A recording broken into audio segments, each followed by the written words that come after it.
Hello chess fans, this is Rick from Chess to Impress with another viewers game sent to me as part of the collaboration between the largest chess Facebook group Chess Teachers and Learners and this YouTube channel Chess to Impress.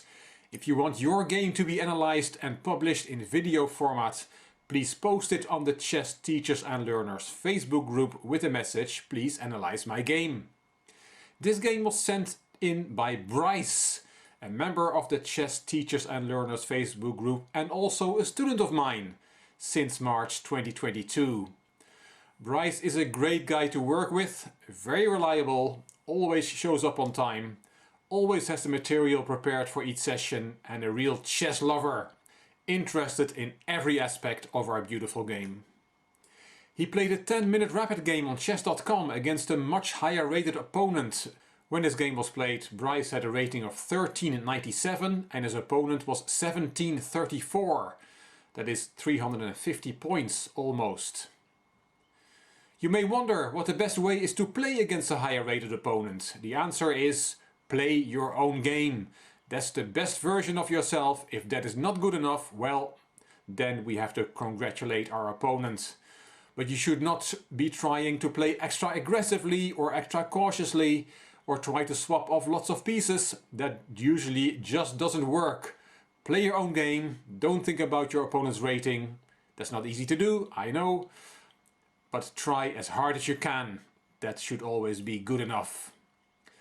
Let's look at the game from Bryce. He opened with the d-pawn, knight f6, knight f3, d6 and g3. Bryce likes a Catalan setup. We've done a lot of work on that together. g6, bishop g2, bishop g7 and both players castled. c4 and the knight was developed to d7. Here in many Grandmasters games knight c3 was played, and after a move like rook e8 then there is e4 grabbing the center. But Bryce plays a more cautious move. He plays e3 here. Not a bad move, but not the most energetic one. Rook e8, knight c3 and now black strikes in the center with e5.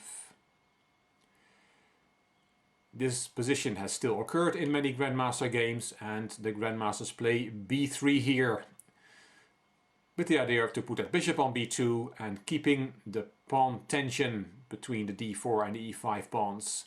Grandmasters are better at keeping pawn tensions. Amateurs like to solve that tension. Bryce played d5 here. That gives the knight a square on c5, but you can immediately kick that knight with b4, kicking that knight out of that nice square. But Bryce played knight d2 instead. a5, now b4 is prevented. Queen c2 and bishop f5, attacking the queen. Bryce played e4 and the bishop went back to d7. b3 now to get that bishop developed. c6 attacking white center. Bishop b2 and black took. Bryce recaptures with the c-pawn and b5. And here Bryce did not play a good move. He played knight d1. He's going to bring that knight over to e3, but it is a bit too slow and black now gets an advantage on the queen side. He played rook c8 and that sets up an unpleasant discovery. If the knight plays away, then the rook is attacking white's queen. So Bryce played queen b1, getting that tactic out of the position.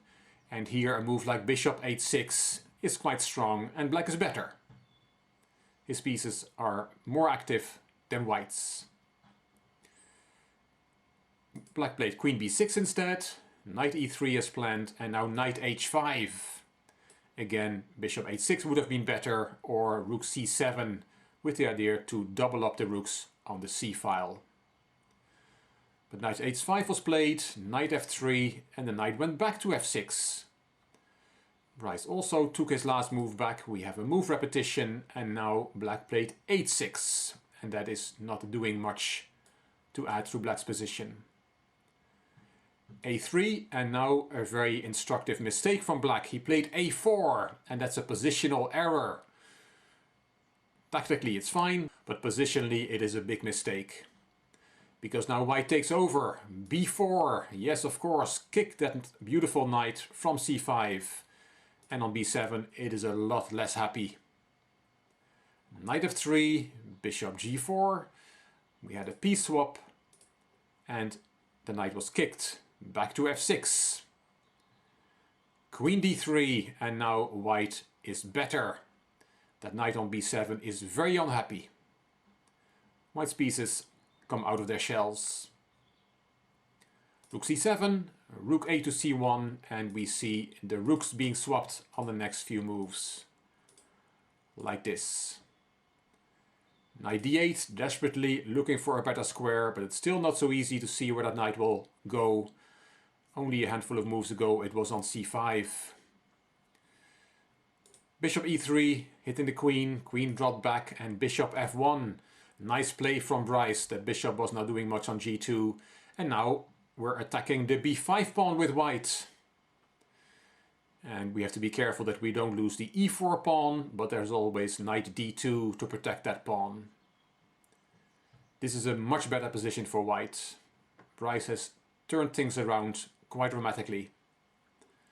Knight d7. And now you can take on b5, your e4 pawn is no longer hanging.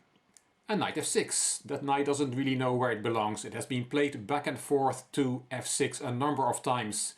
It was at h5, it was on g4, it was on d7, and now it's back on f6 again. Bryce takes another pawn, and black takes on e4. But now the e8 square is unprotected, and Bryce spots it. Queen e8 check wins that poor knight on d8. It never found a nice square, and now it is standing next to the board. A piece and a pawn up against a player rated 350 points above him. And also, at this moment, Bryce still had 4 minutes and 30 seconds on the clock. Things are looking good for him. Black took on d5. Queen e7. Let's put the next few moves on the board. Not so much is happening in the next few moves. White wins another pawn. Knight g5. Not really threatening checkmate. Black's queen is still covering the f7 square. A check, and bishop g2, attacking the queen went to c4, knight e4, threatening to take on f6, and here black took on e3. You can take on f6, and then for example knight takes g2, king takes g2, white is winning. You can also play queen h6 check and take with the queen back on e3.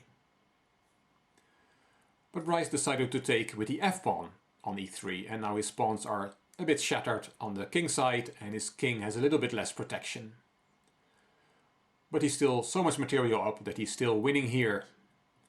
Bishop g7, knight takes d6, another pawn, attacking the queen, check, and black can take on a3. Queen h4, and that has a clear threat. If it was white to play again, there would be mate in 1. So f6 was played to deal with that threat. Queen c4, and again a mate in 1 threat. If black is not careful, there will be queen f7 landing on his doorstep. So queen a7 was played to protect the f7 square, and Bryce infiltrates. Queen e7, and do you see the mate in 2 here? If you want to put the video on pause and look for yourself, then please do so. Queen c8 check, and mate on the next move was possible.